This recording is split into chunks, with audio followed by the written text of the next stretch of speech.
This is Straight Talk with it clever native Greg Penn, the Preacher Man, and his sidekick Shannon Jones. Frank discussions of issues affecting the ATL, Fulton County, the state of Georgia, the nation, and around the world. And now, here they are, live and in living color, the team of Jones and Fan, the Preacher Man. Well, welcome today to Straight Talk with your truly great friend, the Preacher Man. And Shannon, as you can see today, I got my Larry King suspenders on. And, I see that. Yeah. And listen to what? I'm drinking some good, what kind of coffee this is? It's like good coffee. It looked like it's some of that hazelnut or something, cappuccino, that's what it is. Ah. Look at, it ain't no Starbucks. It ain't no Starbucks. This is cappuccino. I see that. Larry King, come on up to the top of the class. Well, thank you so much for watching today and sharing with us, Shannon and I, right here with Straight Talk. And we ask that you subscribe to our channel. Don't forget to like us. Don't forget to subscribe. Don't forget to make comments. And don't forget to share. And you can always, if you'd like to be a part of the program, we'd love to have you as a part. Go out to Straight Talk News 1362@gmail.com. Well, Shannon and I we're going to have again, as always, Shannon, today I was at the Martin Luther King Day breakfast, this annual breakfast, and there was so many people there, and people were asking and talking about our show and how they watch it, how they view it, and the kind of information we share with them. And so I want to just say to all of those of us, that those of you who checking us out, the program, hey, continue to like us, continue to subscribe, continue to share, continue to make comments, and listen. You know what I think about, Shannon?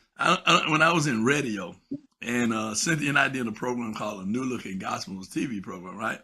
And people would see when we go to wherever you would be at, somebody said, "Oh, I hear you on the radio. Oh, I see you on TV." Just knowing that people are watching and people are listening and people are appreciating what we're doing, Shannon, it means so much to Miss C.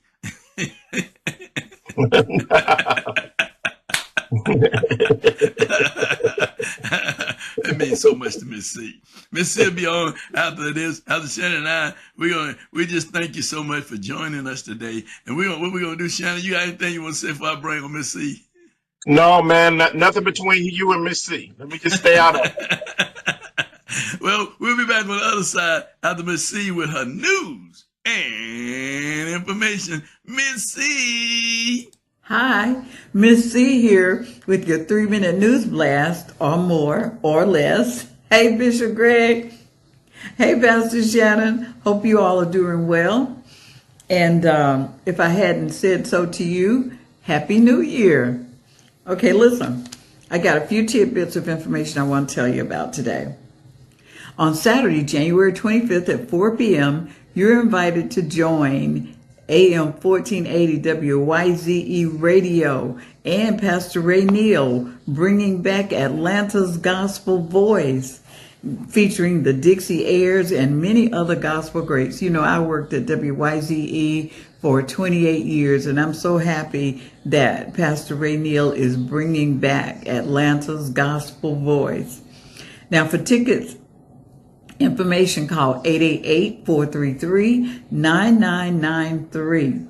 Bringing back Atlanta's Gospel Voice will be held at Solid Rock Sanctuary Church of God in Christ, 1915 Rock Cut Place in Conley, Georgia. Arnold Ruffin is pastor. Our own Bishop Greg Van, the Preacher Man, he can be heard on the new Gospel Voice, AM 1480 WYZE. They have an internet platform. So look for WYZEI, I think.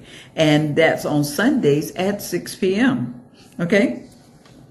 There's going to be a fatherhood conversation sponsored by Manhood Mindset, LLC, presented by Dr. Marion Christopher Pugh on January 22nd, 2025 at 7 p.m. on Zoom. The purpose of this fatherhood conversation is to strengthen the relationships between fathers and their children. Now, this is going to be a Zoom meeting, so you may want to grab a pen and paper And the Zoom meeting ID is 895-9981-1521. And the passcode is 792-2223. If you'd like to speak to Dr. Pugh personally, you can give him a call at 470-622-5462. I have one more little tidbit of information I want to tell you about. The 9th pastoral anniversary celebration of Gabriel I. Adams, who is the overseer and lead pastor of Restoration Church Atlanta, will be held every Sunday in February 2025 at 9 a.m. and 11 a.m. Restoration Church is located at 4168 Redan Road in Stone Mountain. You can call them for more information at 678-799-6804. And listen, there are 4 things I'd like for you to do before we leave you. I'd like for you to subscribe. I'd like for you to like us. I'd like for you to leave comments. Let us know how we're doing. And 4, I want you to share us. Don't keep Straight Talk News to yourself. Let everybody know about Straight Talk News, because we're here to stay and they need to know about us, okay? And listen, I want to send condolences out to the family of Reverend Harry Cleveland. He was one of the associate pastors at Flipper Temple AME who passed recently. I want to send my condolences out, and I pray God's strength on you and your family. Okay? Now listen, in between now and then, in the meantime and in between time, may the Lord God bless you real good. We'll see you next time, okay? Bye now. Well, we're back, Shannon and I, we're back, and Big Papa, you know, we got so much going on, Big Papa. We got the fires in California. We got the possibility of a ceasefire in Israel and Gaza. We got all these things that a Reagan-esque ceasefire. A Reagan-esque This ceasefire. reminded me very much of January the 20th, 1981. Okay. 1981. How old was you in 81? I was 6. And this is reminding me of, I was always a serious child. As the old folks say, I've been here before. And so, you know, I remember Jimmy Carter stayed up all night on his last night and Reagan took it. So this is Trump trying to do a Reagan, okay? On Biden. All right? So Biden is working the deal, but Trump gonna take the credit. Yeah, that's what it is. And some people been telling me, they say, well, you know, Trump did this. I said, Trump been in court. He ain't had time to deal with this. This man been fighting from going from judgment hall to judgment hall. He ain't been doing this. He been trying to keep his tail out of jail. That's what he been Yeah, trying to do. yeah, And yeah. look at, and not pay so much money. That's what he been trying Yeah, to do. and then get elected. Yeah, he ain't had time. And then after he got elected, you know, he ain't had time, and he working on the transition. You know, people are funny. They got him in office already. He doesn't have a Secretary of State, a State Department, a military to do all this. What do they think, that he and 4 other people that's sitting around working on the transition is also working on a hostage deal? No, that's not happening. No, they working on that $90 million they gonna spend for the inauguration. Exactly. That's what they working on. That's exactly, Well, that's what they working on. That's exactly That's what what they're they working working on. True that. You know, speaking about the inauguration of I'm gonna call him Donald.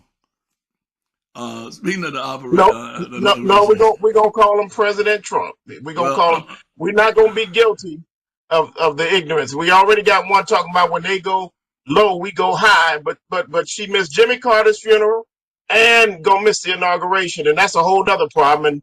And Trump missed it, and I don't agree with that. I think it was ignorant and wrong, and I think that we have to continue to go high and represent what we're supposed to represent. The first female, African American first lady said that we should always go high, and we should, and she should remember that she told us that. Well, I'm going high too. I'm going high too. I'm gonna take your word, Donald. Well, Donald, since Donald is going in the White House, President Donald Trump. I'll put that on it, President Donald Duck. As he's going into to the White House, so we're going to inaugurate him, and he's going to be inaugurated, and he's going to be sworn in, and he's going to put his hand on the Bible again. And he's going to make all these declarations of what he ain't going to do. But he's going to put his hand on the Bible and swear to his God, not to the God, but to his God, that he will uphold the Constitution of the United States and defend terrorists, both domestic and foreign. And he would make sure that he would take care of the life and the liberty of the citizens of the United States of America. But already he's trying to take over Canada and the Panama Canal and all the things that he wants to do. And he wants to send immigrants back home and use the military to send them back home. And what are we going to do if we go to war, if the military people are sending immigrants back home? Boy. Well, the first thing is just not being xenophobic. But as I look at the people that are in the agricultural industry, and the people that take care of the greenery and green space around the White House. First of all, if he did all the stuff that he said that he was going to do, then the White House might look a little different. The White House might look like the jailhouse, because you won't have somebody there to be able to do all the things that they do, because those are largely immigrants that work in those spaces and do that. But before that, I mean, just talk about the food supply and all of that. But you know what? I want to just pause for a moment. Do pause. As we go into January the 20th. This is the weekend leading into the 47th president's administration. This 47th president was the 45th president. And he has no other terms. There's no 48 or 49 for him. And, you know, folks say, well, they're going to... Are you sure about that? I'm absolutely sure about it, because they're not going to change. You know, my father made me deal with the boogeyman a long time ago. And Trump, his bark don't have no bite. Okay, when it comes to me, and so I do not think that this government will become a part of the Trump organization. I think a lot of what has been said is, to me, as crazy as Canada becoming the 51st state and Greenland becoming ours and we're taking it by military. The reality of this is that from the moment that Donald Trump puts his hand on the Bible on January the 20th, the Republican Party is going to be looking for their next leader. 2 years after, 24 months after he puts his hands on that Bible, there will be an election day that will let us know who's in control of the legislative agenda. He will be, at that point, even more lame duck. And so a lot of the stuff that they say that he's going to be able to do, he's not going to be able to do. A lot of it sounds a lot like Project 2025. And unfortunately, he will not be able to do it. Now, the question is will J.D. Vance be able to do it? And instead of belly aching, instead of continuing to have, not you, but I'm just saying, you know, far too many in the Democratic Party are belly aching about what happened, accept the loss. Okay? It's like any team, you lost, accept the loss, and then see what you go back and look at. Wait a minute. Are you trying to throw something off on me about my Steelers? I accepted that loss. I accepted the loss. Yeah. I accept the loss. Accept the loss. Yeah, Go back and look at the film. Go back and look at the film. Yeah. Okay, look at the tape. And then come back, put a strategy together, change your coaching staff, change your consulting staff, change some of your players, okay, and come back at it again. And that's what the party needs to be looking at. I would much rather be looking at a J.D. Vance than I would be afraid of a Donald Trump. And I wouldn't fear any of them, because I wouldn't be focusing so much on being reactionary to them, Bishop, I would be proactive with an agenda that goes after the core, the center of America, and grabs from the center of America to whatever side that they have, and to reach over to the other side and bring some of them with you. I was talking to someone yesterday, and I'm going to give it to you after this. I was talking to someone yesterday, and we were talking about, well, what are the things that the party needs to do? And someone said, well, you know, the first thing is we've got to deal with Social Security. I said, no, first and foremost, I think we need to, this is something that we need to look at within the Democrat. Well, let's look at national security. Let's begin a conversation talking about securing the country, the borders, defense. Start having a conversation about that. Okay? It doesn't mean that all of the other issues are not as important, but it begins to show the other side that no, we're not a bunch of, these ain't just a bunch of peacenik liberals over here on the side. We care about much of the same thing that you care about. Okay? And we prioritize things perhaps a little differently, but defense is something that the Democratic Party cares about. So faith is something that the Democratic Party cares about. And I think that we should not allow the other side to own all of the space that they've been able to, the geography, the political geography that they've been able to take. You need to take some of that back, and you have to reorganize what those points are, those leading points, those leading 10 points or 20 points. You need to reorganize that to let the other side know, oh, that's something that's important to them too. Oh, they don't agree with that. They don't all agree with that either. Well, I agree with you. I agree with you in terms of the strategy, and that's what Deborah Scott was talking about today. Is that let's rest now, take a breath. Let's come back and let's strategize. Let's strategize on what and how we're going to build a movement in terms of both faith, labor, and community. Community, labor, faith. Let's strategize, because we can't be locked to, and some people might not agree with me, but I know you do, but some people got to understand that we can't be locked to any one party or any one group of individuals in a party, because you know, I'm hearing stuff about people talking about, well, Ossoff is not good for us. He's not good for us.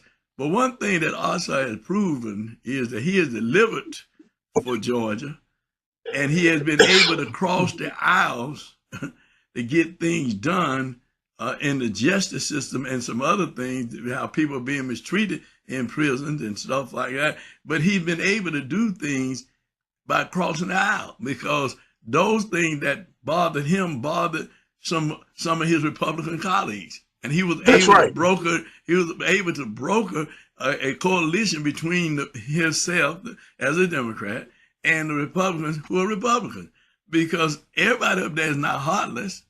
Everybody's not on the same page for everything. We not agree on everything, but well, we can agree and we find commonality, then we move on to commonality. But that's the strategy, and that's what you're talking about, because we move back to the thing of Johnny Eisen.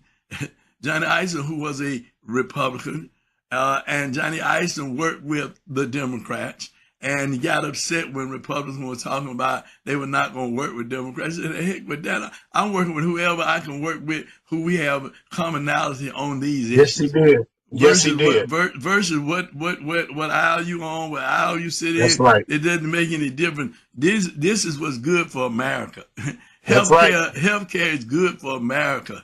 Education is good for America. You know, these things are good for citizens. People being able to have a place to stay is good for American citizens. And these are things that they all ought to be concerned about. But how we get there is, well, you may go this way, I may go that way, but as long as we can come, and Michael Thurman said, as long as we can come in the middle and agree on That's how right. we're going to get to that middle at common ground and be able to move an agenda that's going to better serve all the people and not That's right. some of the people. So yeah, I agree Yeah. with you, but that's a strategy that has to be developed because people got to stop taking sides based on parties, based on race, based on all these other things. It's got to be those things that are in common for the greater good of mankind. And being so dogmatic about it. I mean, being so stuck in your ways. The road to higher ground is common ground. That you'll never get to common ground. I'm higher ground without common ground.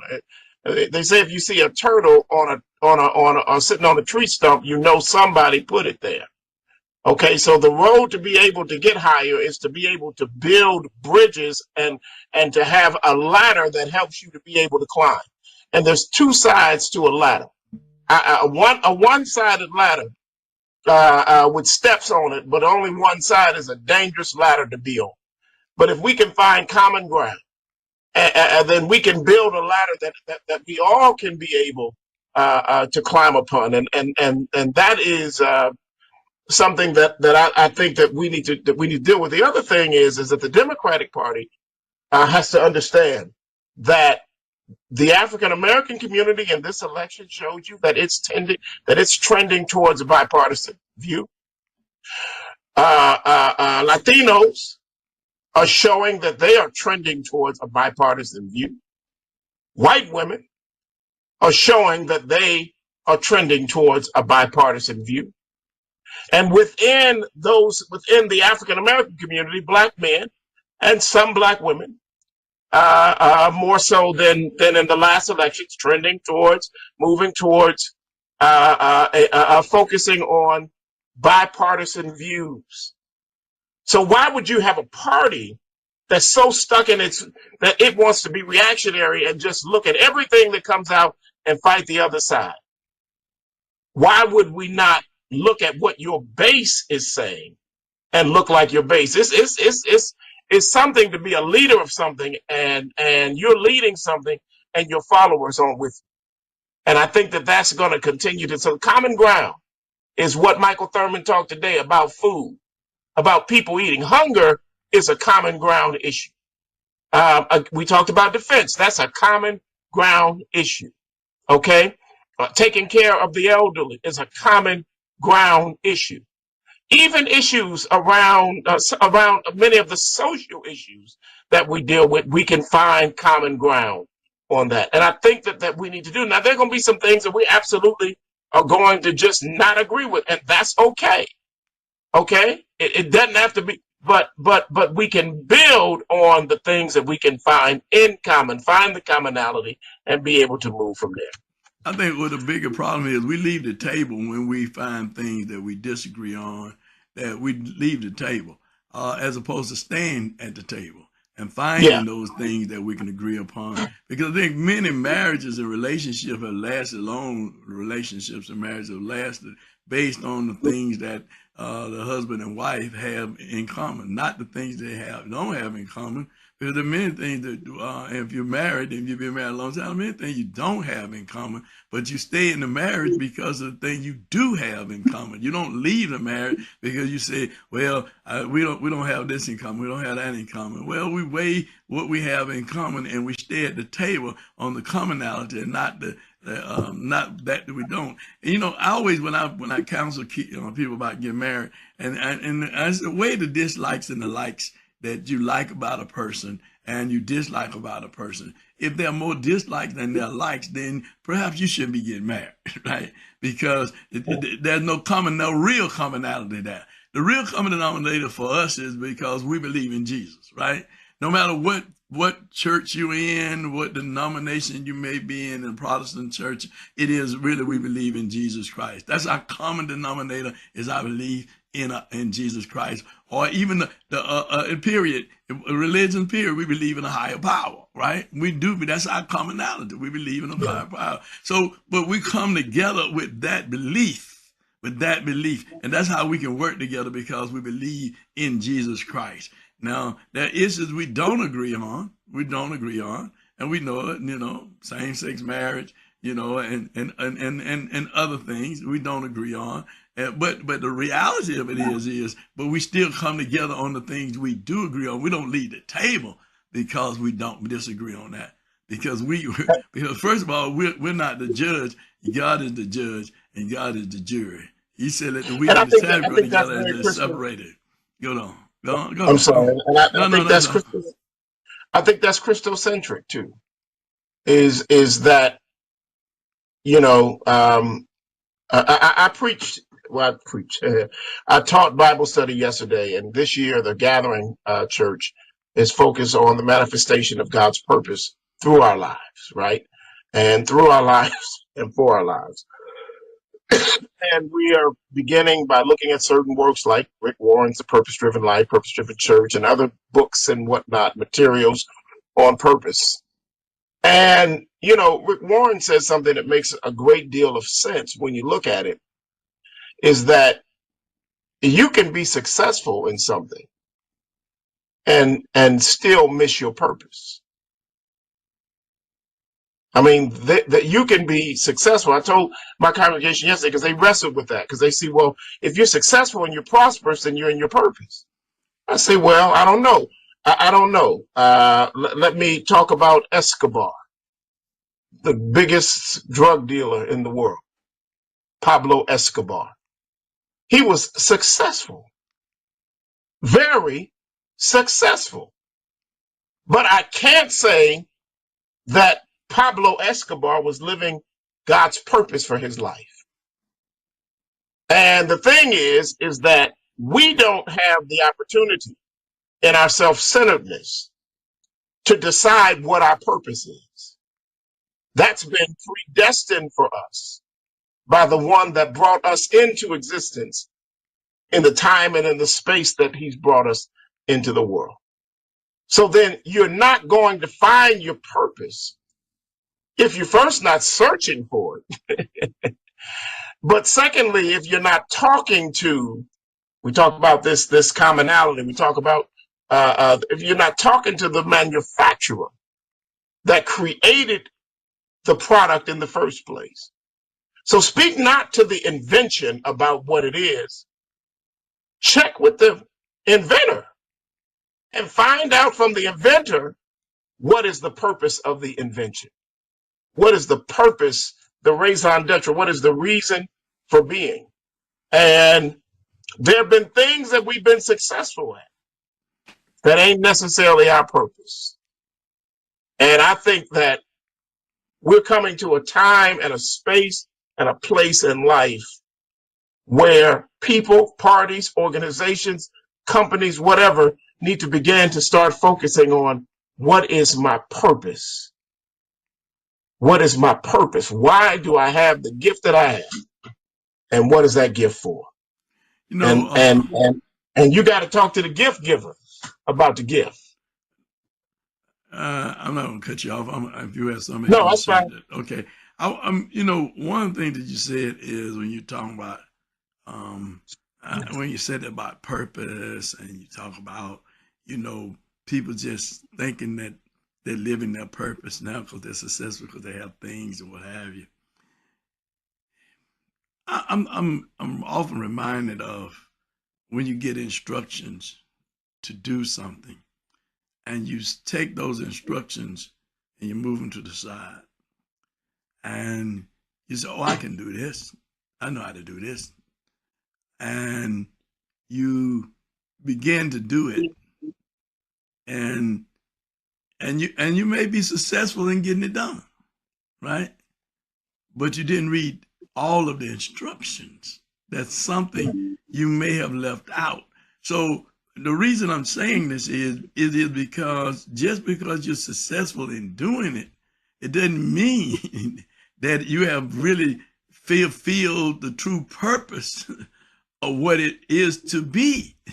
It looks like it, and it looks like it. And I give an example. You know, there are many people who want to be leaders. There are many people who want to step out. There are many people who want to do various things. They want to do podcasts. They want to do this. They want to do that, and this, and there may be some success in it. They may get viewers. Like you see that with the TikTokers, people ticking and talking and TikToking for views and hoping that they can get more money and all like that. So they feel they're successful because they got X amount of views, they got X amount of that. But have you really read what it is, the instruction as to what you really need to be doing, your purpose, Mhm. not your success, but your purpose. That's Many, right. many are called, but only a few are You were chosen. told. Yep. Only a few are Yep. chosen. So Yep. yes, you know, and I'm speaking now. I'm speaking from the standpoint of seeing so many people running out trying to do this and doing that and doing this and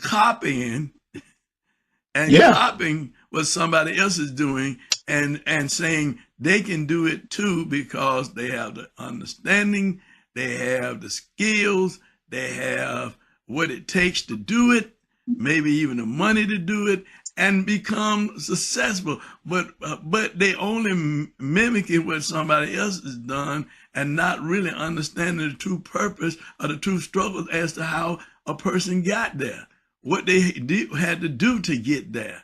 Understanding that. Too many people jumping out here saying, well, they did it, I can do it. Well, but you don't know the struggles. You don't know the ins and the outs. You haven't read the instructions.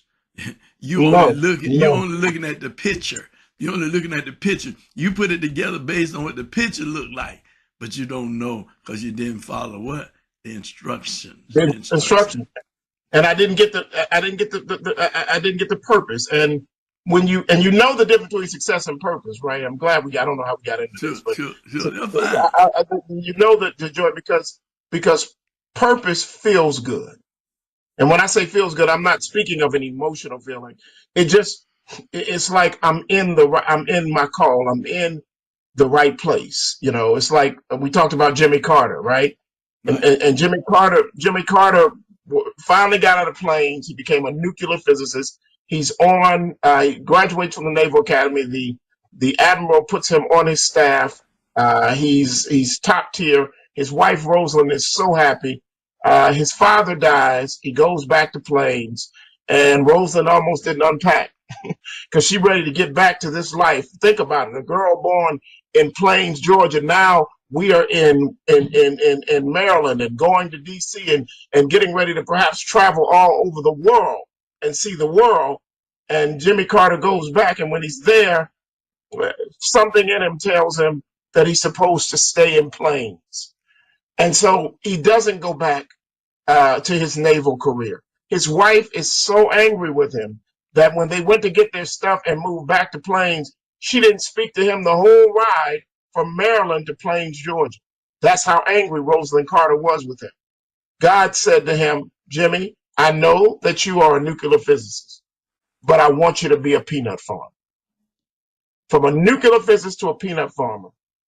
And he's obedient. There's something in him that feels that my purpose is needed here. And he goes back to peanut farming. And while he's there, some political things happen that causes him to run for Senate. And then God gave him an unction to run for governor. And then God gave him an unction to run for president. Now he left, and he probably would have been a great admiral, but he left there to go be a peanut farmer, and God sent him back as the commander in chief of the United States military. So God has a way of doing it. When you're in your purpose, man, you know this. I used to be a Michael Jackson fan, and I like to wear the glove and the hot pants and the loafers. But you know, in the summertime, it got real hot walking around with a leather jacket on and high water pants and a glove on. And I started to really research this and found out Michael wore a glove because he had an issue called vitiligo. And so he wore the glove for a purpose. The glove was a purpose glove. It wasn't a successful vanity thing. It had a purpose to hide his hand, the world, from seeing the changing of colors that was happening on his hand. And I'm sitting up here trying to dress like him, be like him. And guess what? I ended up having to take that stuff off because that was not my purpose. Mm-hmm. And you never look good trying to follow someone else's success or someone else's purpose, not knowing that God has a purpose for you. You know, with that being said, as we get ready to celebrate the birthday for Dr. Martin Luther King, and certainly his purpose, he lived out his purpose.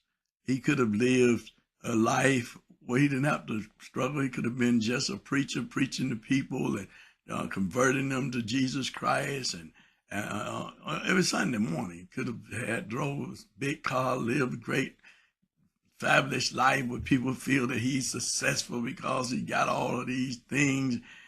But his purpose was to do what he did. His purpose was to stand up for the least, the less, the lost, and the left out.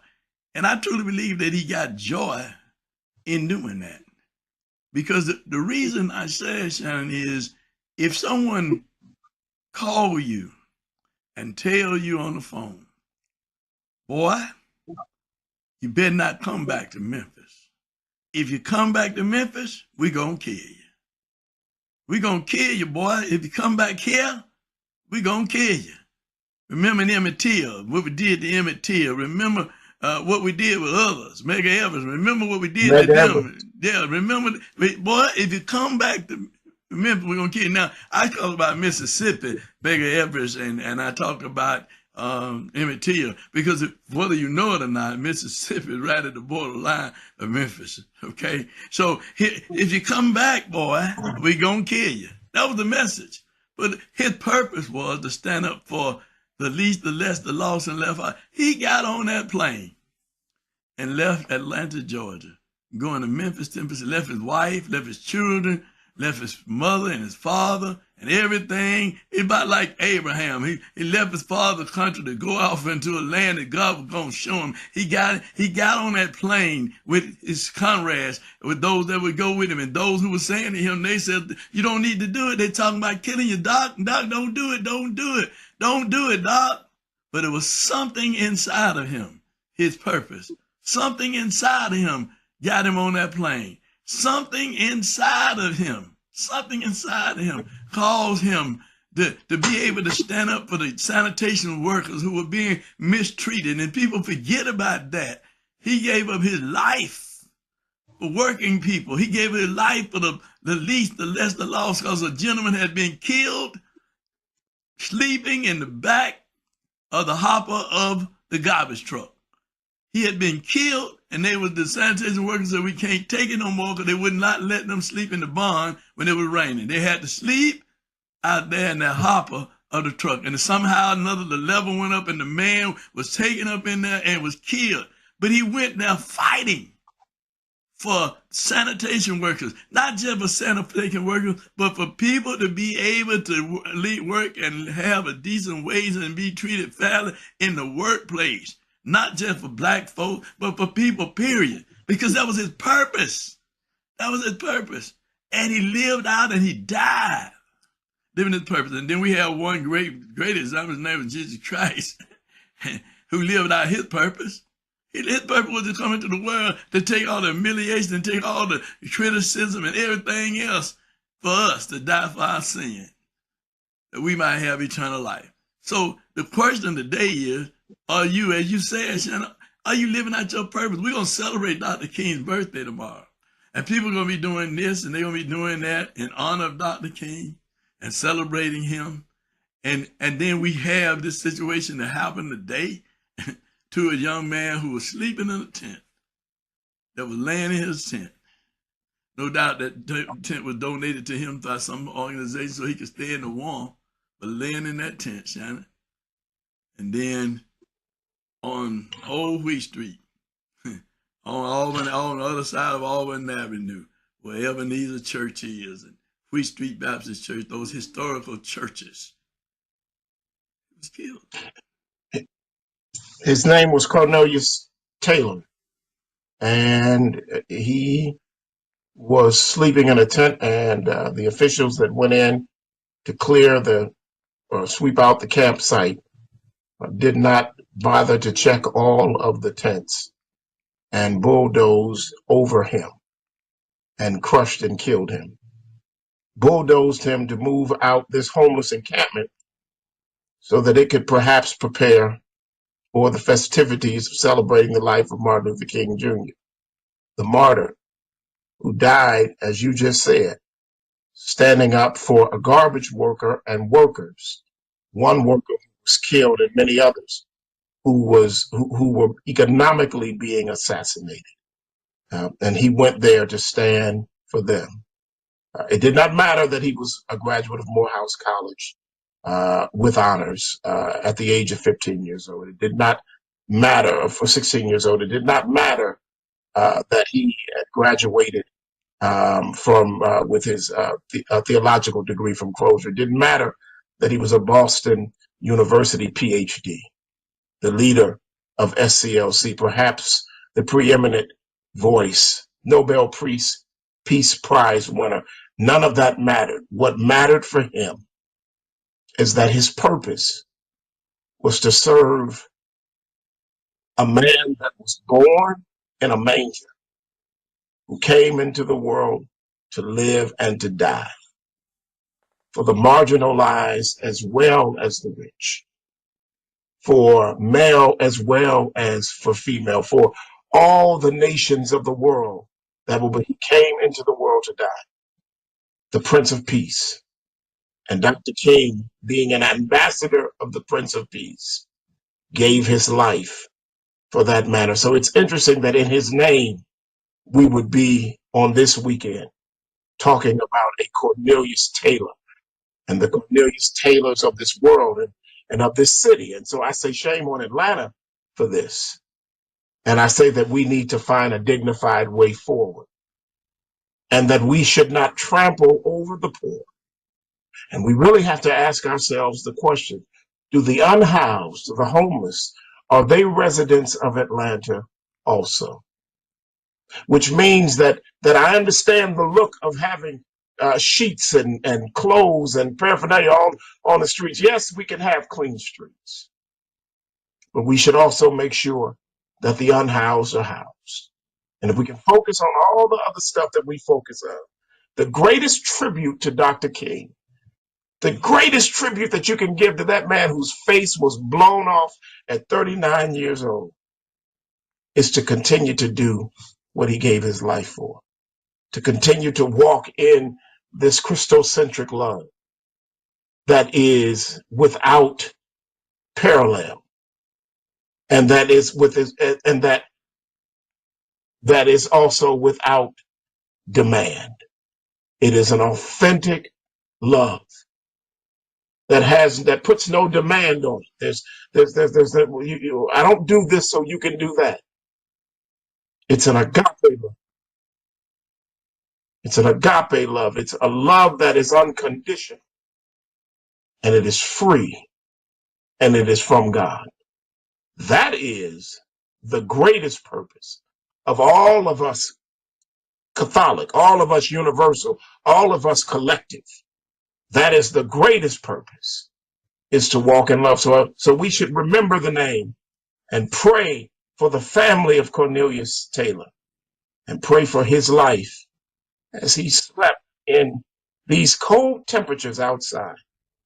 The least that we could have done, Atlanta, was woke him up instead of run him over. Well, my friend, thank you so much for telling us that story of Brother Taylor about our purpose life, purpose-driven life. What is your purpose? What is your purpose? Are you trying to be a celebrity? Are you trying to be a star? But are you living out the true credence of what Jesus said? He said, love you one another, that I have loved you. He said, that's my commandment, that you love you one another as I have loved you.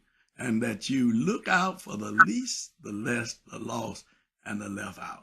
Well, we here at Straight Talk, we thank you so much for joining us, Shannon and myself, each and every week. And do share with your friends. Don't forget to subscribe to our channel here, YouTube channel, and like us, subscribe, make comments, and share. You would like to be on the program, we'd love to have you. It was Straight Talk News 1362@gmail.com. That's all you got to do is email us with that. We'll be talking more about what's going on around Atlanta and around the world. Keep the family members in California. Please, let's keep them in prayer, and let's keep Brother Taylor family in prayer. And for the young man who's missing, up in Gwinnett County, let's pray for his mother and his family as they are seeking their son who is lost, and pray that nothing has really happened to him. But we know God's will be done. Until next week, This ain't been nothing but straight talk with yours through the great fan of Preacher Man and Shannon E. Jones. Shannon, this ain't nothing but what? Straight talk. Hey, take us out of here, Hal. Want to be a guest on Straight Talk?